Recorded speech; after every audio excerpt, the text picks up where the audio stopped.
Olá sambistas, sejam bem-vindos a mais um vídeo da nossa série, um Samba em História. Série essa que visa relembrar grandes desfiles do Carnaval de São Paulo, Rio e assim por diante. Hoje nós vamos falar do desfile de 2012 da Mancha Verde, escola filiada à torcida organizada do Palmeiras e que fez uma belíssima reflexão sobre a ideia de humildade ou do que nos falta, que é exatamente este sentimento, este adjetivo. Então venha conosco relembrar este grande desfile, esse desfile emocionante lá da escola da Barra Funda, Escola Alviverde Palestrina.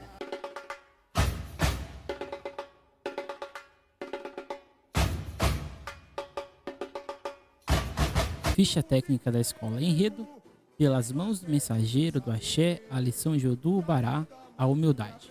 Presidente Paulo Sedan, carnavalescos Pedro Alexandre Magu, Troy Oliveri, Tiago de Xangô e Paulo Bianchi. Mestre de bateria Caju e Moleza, intérprete Fred Viana e mestre Sala Porta-Bandeira Jéssica e Fabiana. O passado, o surgimento da Mancha Verde é marcado por variadas conturbações. A primeira denominação da Mancha Verde surge em 1995, quando se filia ao ESP. Sempre bom lembrar que a cidade de São Paulo possui duas entidades, a Liga, que administrava na época os grupos de acesso e o grupo especial, e a UESP, que administrava as escolas de samba em 4 grupos, além dos pleiteantes e os blocos carnavalescos. É dessa última modalidade que escola surge a Mancha Verde. O Grêmio Recreativo, Esportivo, Cultural Torcida Mancha Verde era atrelada à torcida organizada do Palmeiras, sempre como modo autônomo. Porém, a década de 90 ficaria marcada pela aprofundada crise de violência e de confronto entre as torcidas, o que leva ao confronto entre Mancha Verde e Independente Tricolor na final da Copa São Paulo Futebol Júnior em 95. Tal medida foi mais sentida pela Escola Alviverde, que é extinta pelo poder público. Porém, uma parte da mesma continua a promover as festividades e encontros carnavalescos, o que faz surgir o Grêmio Recreativo Cultural Bloco Carnavalesco Mancha Verde, ou seja, era uma escola de samba que surgia da organizada e não departamentos da torcida, como é a Gaviões da Fiel, por exemplo. Ou seja, você que talvez esteja confuso, Mancha Verde é a escola de samba, Mancha Alviverde é a torcida organizada. O nome, porém, foi fundamental neste processo. Paulo Sedan é um dos fundadores da torcida e eu diria que um dos mais folclóricos presidentes das agremiações paulistanas no tempo presente. Porém, sua força e paixão verde pelo então bloco fez com que, em menos de 10 anos, a escola fosse subindo de forma meteórica, de grupo em grupo, até que em 2004 vence o grupo de acesso e estreia pela primeira vez um grupo especial, isso depois de 10 anos da sua extinção. Na estreia, um enredo CEP, mas muito bem desenvolvido, sobre o estado do Mato Grosso, o que garante sua permanência na elite, porém não mantendo uma estabilidade. Um acordo existente dentro do regulamento da Liga dizia que, se duas escolas de samba ligadas à torcida organizada desfilassem no mesmo grupo, deveria existir um grupo especial de escolas de samba desportivas ou de torcidas organizadas. Em 2006, pela primeira vez, a Gaviões da Fiel e Mancha Verde iriam desfilar no mesmo grupo, porém, não foi bem assim. Por meio de uma liminar, a Gaviões conseguiu se manter no grupo especial, normal, enquanto a Mancha Verde permaneceu sozinha no então grupo de torcidas, o que fez a mesma ter 2 títulos que poucos conhecem, bicampeonato das escolas de samba de torcida organizadas em 2006 e 2007. Mas em 2008 tudo se normaliza. Podemos dividir a história da Mancha Verde até 2009, quando ainda estava tentando se manter e ser respeitada dentro da liga e perante as co-irmãs, e após 2010, quando de fato ocorre uma guinada nos seus enredos e na organização, que passa a ser direcionada para uma melhor gestão de carnaval. E assim chegamos em 2012.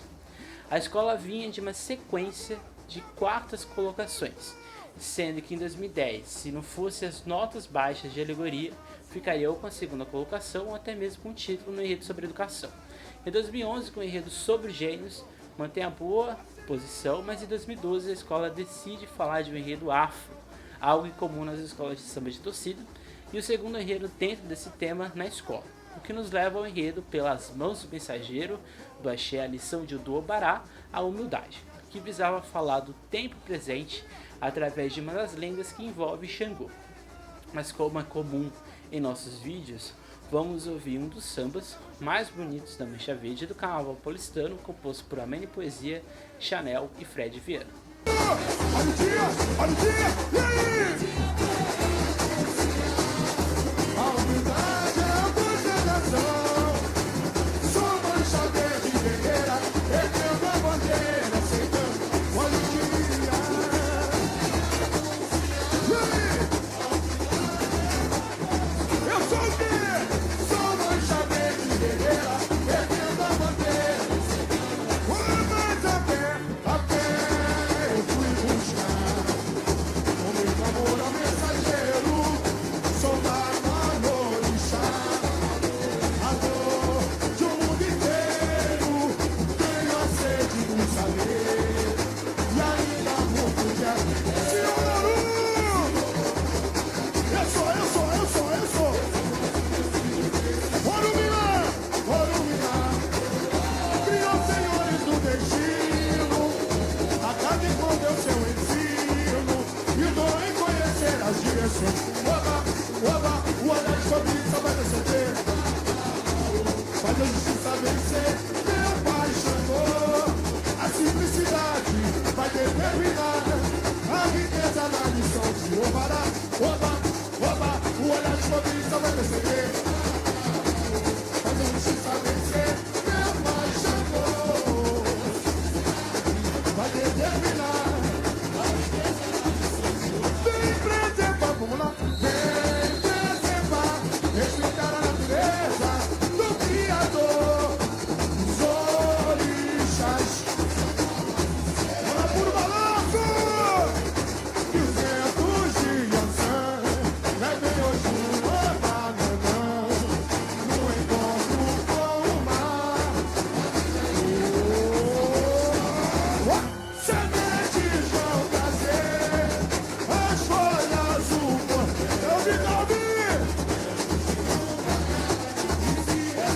Joga a mãozinha! Ó Senhor! Perdoai a humanidade, iluminar a consciência. Eu vou. Alô, arquibancada! Joga pra cima! Olha o dia! O dia vem anunciar. Sou o quê? Sou mancha verde guerreira, erguendo a bandeira, aceitando. Olha o dia! Oba! A coisa razão! Oba, a pé! O samba da Mancha Verde é autoexplicativo sobre o enredo. Um babalorixá faz se questionar sobre as mudanças que o mundo passava, em especial todas as mazelas, as dores e violências, e a partir daí, nesse jogo dos búzios, é apresentada a história de Odu-Obará e dos orixás. O enredo possui 3 eixos importantes: a ideia de ecologia orgânica, ou no caso a ideia de meio ambiente que os orixás representam. Por serem entidades humanas e naturais, os orixás são exatamente o reflexo ou os cuidados de Olorum que deixou a nós na Terra. Portanto, quando descuidamos os mares, estamos atacando indiretamente Iemanjá. Quando rompemos com a justiça, estamos traindo a confiança de Xangô, e assim por diante. Ou seja, a relação com os orixás está abalada com tantos erros que nós cometemos. O segundo eixo do enredo é exatamente a dualidade a qual estamos sempre inseridos. No enredo e no próprio samba, tais ensinamentos não são vistos como sendo algo concreto do bem e do mal. Tudo é cíclico e instável. Podemos errar e aprender com tais derrotas, mas podemos acertar e não refletir sobre tal ponto. Como se tal mensagem que a Mancha Verde passa tem o objetivo de dar uma puxada de orelha no sentido que tudo é aprendizado, ou seja, tudo perpassa pela humildade, e é isso. O terceiro eixo é a própria lenda no livro Mitologia dos Orixás, de Reginaldo Prandi, no caso a lenda de Odu-Obará, que aparece dentro das histórias de Xangô, intitulada Xangô é visitado pelos 15 Odus e acaba ficando rico. Odus são divindades enviadas com o objetivo de ensinar algo, e no caso, os próprios orixás. A história conta que 16 Odus viviam bem, porém Xangô era sempre esquecido pelos seus iguais. Um dia Olodumare convida os Odus para ir à sua casa, porém Xangô novamente é deixado de lado. O motivo? Ser pobre e muito humilde. Olodumare então presenteia os Odus com abóboras, que faz deles ficarem loucos, afinal o grande pai poderia ofertar algo mais valioso, mas tudo isso tinha um sentido. Os Odus ficam com fome e decidem passar na casa modesta de Xangô, que no caso faz um verdadeiro banquete com tudo que ele possuía. Ao fim, os Odus comem tudo que ali tinha, o que deixa Xangô cabisbaixo, afinal não sobrou nenhuma comida. Sua mulher então decide cortar as abóboras, a única comida que tinham, e quando a abre, estava recheada de pedras preciosas e outros tesouros, ou seja, Xangô estava rico, e o mais rico dos homens, e tudo isso por causa de sua humildade, que ofertou o que tinha e acabou sendo recompensado exatamente por não ser ganancioso. Assim, Odu Obará é Xangô, o exemplo de que a humildade forja os indivíduos. O desfile pode não ser um dos mais bonitos da história, mas como aqui sempre temos falado em nossa série, nem sempre um enredo campeão marca. Ao meu ver, 2012 foi mais significativo e carregado de sentidos potentes, até mesmo que os enredos atuais da Mancha. A sinopse indicava que me perguntou sobre o jogo dos búzios e seu significado. Falei que nossa religião não tem fim, estamos num contínuo aprendizado. Deixei o mensageiro dos orixás feliz com minha curiosidade e, para minha felicidade, pediu que prestasse atenção, pois me daria uma importante lição, que não desperdiçarei de jeito algum, e falará da criação do mundo pelo Deus Supremo Olorum. Isso fica já marcado na comissão de frente, uma das mais emocionantes que já passou no AMB, e sua marca foi exatamente a simplicidade. Com 14 orixás, a coreografia feita por Mira Justino apresentava os orixás, a força criada pelo Pai da Criação, para nos guiar na Terra. Assim, com a representação e movimentos de cada um dos orixás, a escola já mostrava que veio, o que se complementa no impactante abre-alas. A primeira alegoria tinha um compromisso de mostrar nossos erros e imperfeições, a destruição dos mares, das florestas, ou seja, de todo o desequilíbrio que criamos. Tudo em nome da ganância, da individualidade e do desejo de poder. Como a sinopse bem define, o homem ganhou tudo o que pudesse imaginar, mas infelizmente não soube aproveitar. Ou seja, não soubemos entender o presente da vida que ganhamos dos orixás de Olodumare. Em seguida, a escola de fato conta a história fictícia desse Babalorixá, que vai buscar nos búzios a explicação de todo o mal que a humanidade estava passando. Somos então apresentados a ideia geral, a busca de explicação que se fecha na humildade. Nesse setor, mesmo que de forma simples, a escola pontua os pontos-chave, o que estaria errado, no caso dos indivíduos, e as respostas, no caso dos búzios. Sexu abre os caminhos e o diálogo é Xangô que vai contar a história. Nesse setor, ainda temos uma bela homenagem à Dona Norma, mãe do presidente da escola, que tinha falecido em 2006 e que dá nome à rua onde fica a quadra da escola atualmente. Aliás, é um belo trabalho escultórico na alegoria e no desfile como um todo, sendo a grande marca. No terceiro setor, temos a lenda de Odu Obará, que Babalorixá lê nos búzios. Nesse setor, temos a presença das baianas e de todos os simbolismos, o equilíbrio que o Olorum criou, as abóboras, os Odus e, por fim, o terceiro carro, que resume o enredo e a ideia de humildade que está presente no refrão da escola. Como a sinopse conta, Obará se tornou o mais rico entre os 16 Edus, virou exemplo de prosperidade, tudo graças à sua humildade, diferente dos seus irmãos que tiveram tudo na mão e não deram valor, receberam a lição do Babalaô, que usou de sabedoria e justiça. No quarto setor, temos a presença dos orixás e de como a existência dos mesmos é essencial dentro de nossos sentidos.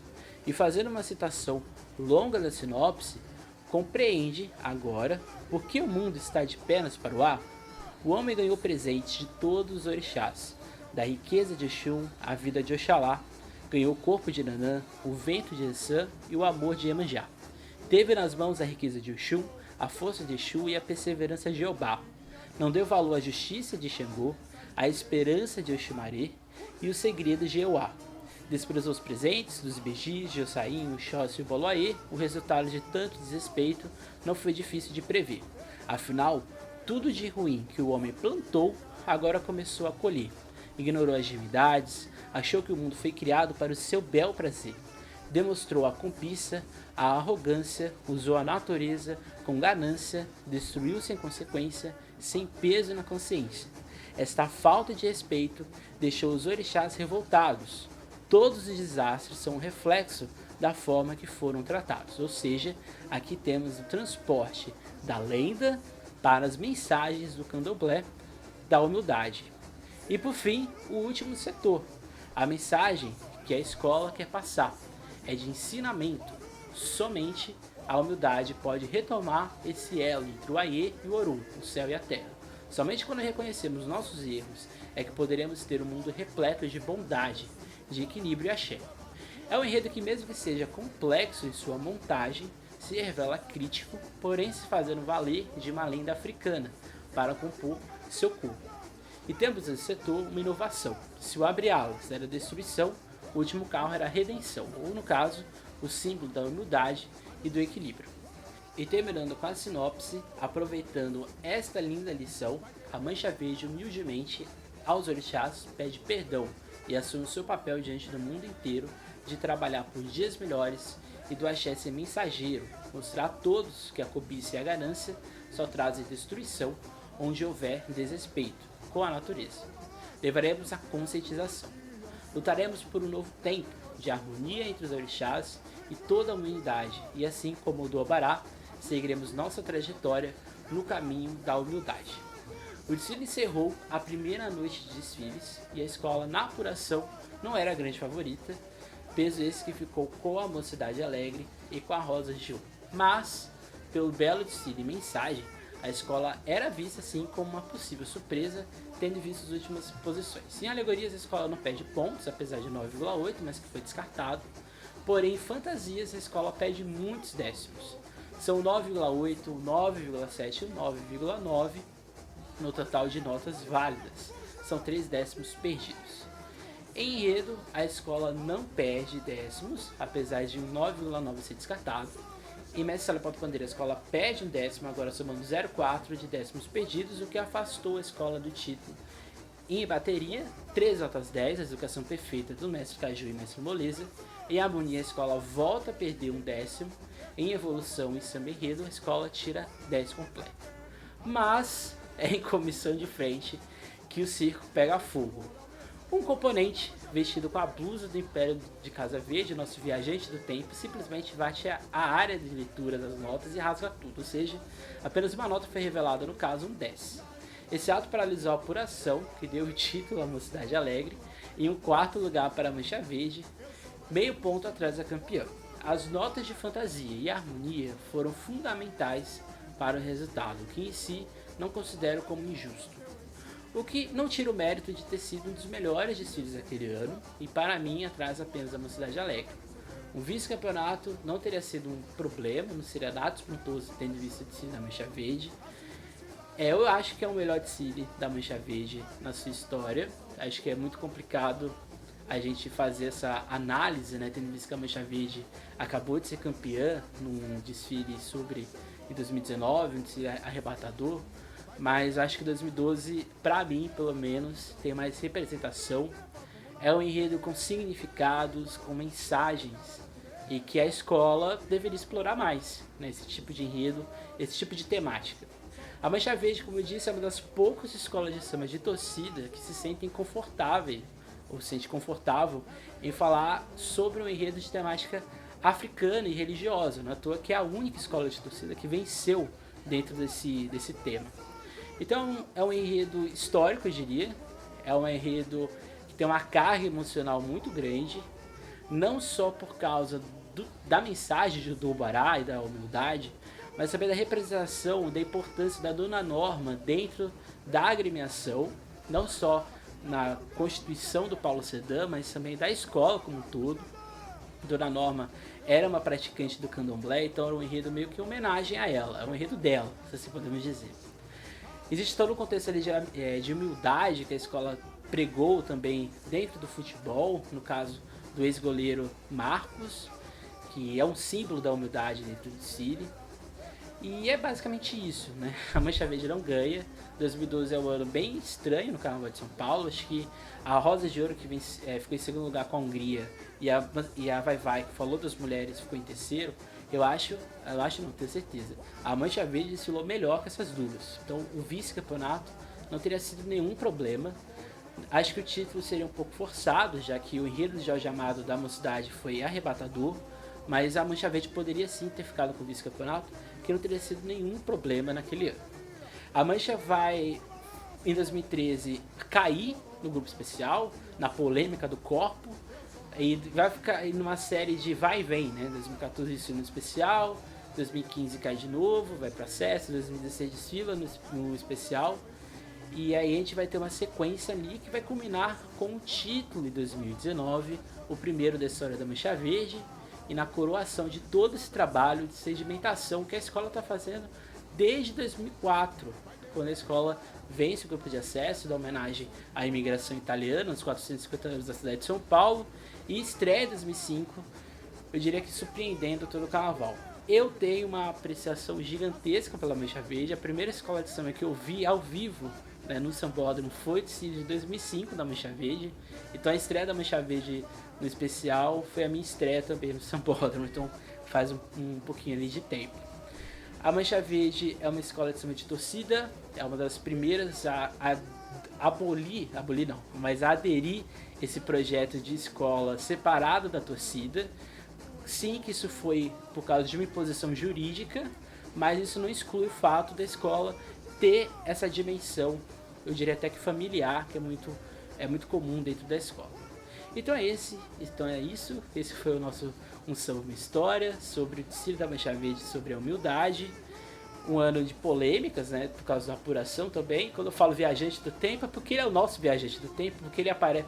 Esse moço que rasgou as notas é o mesmo moço que participou dos ataques a bancos em Criciúma, né? Então ele tá aí viajando no tempo, fazendo coisas aleatórias. Então é isso, esse foi o nosso Samba Uma História. Se você tem algum samba a indicar, se você tem alguma dúvida, alguma crítica, é só você colocar aqui nos comentários. Só para uma informação, a gente está falando de um samba de cada agremiação. Então quando a gente falar de todas as agremiações, a gente vai retornar depois, né? Essa é a primeira temporada. Na segunda temporada, nós vamos falar de outros sambas de escolas do Rio, de São Paulo, de Santos e de Vitória também, mais pra frente. Então é isso, gente. Não deixe de seguir os Sambistas Depressão nas nossas redes sociais. Instagram, Facebook, Twitter, o site www.sambistasdepressão.com.br, e lá você vai saber de tudo que acontece no nosso canal. Não só os memes, mas também as outras informações que a gente está aí vai criar ao longo desse ano. Não deixe também de se inscrever no canal do YouTube, dê o seu like nesse vídeo e aperte o sininho, exatamente para você saber das notificações que vão passar pela frente. Se você quer saber informações do Carnaval de São Paulo, como informações históricas, fotografias e outras curiosidades, é só me seguir nas redes sociais, no meu Instagram, Emerson Carnaval SP, ou no meu podcast Sampa Samba, podcast este relacionado ou ligado com o SASP, né, o site que fala do Carnaval de São Paulo aí há muito tempo. Então é isso, gente, até mais. Não deixem de sambar e eu diria que também assumam a mensagem aqui do nosso samba de hoje, a humildade. A humildade move o mundo, a humildade move barreiras e é da humildade que nós vamos sair dessa situação em que vivemos. É isso, gente, tchau e até mais.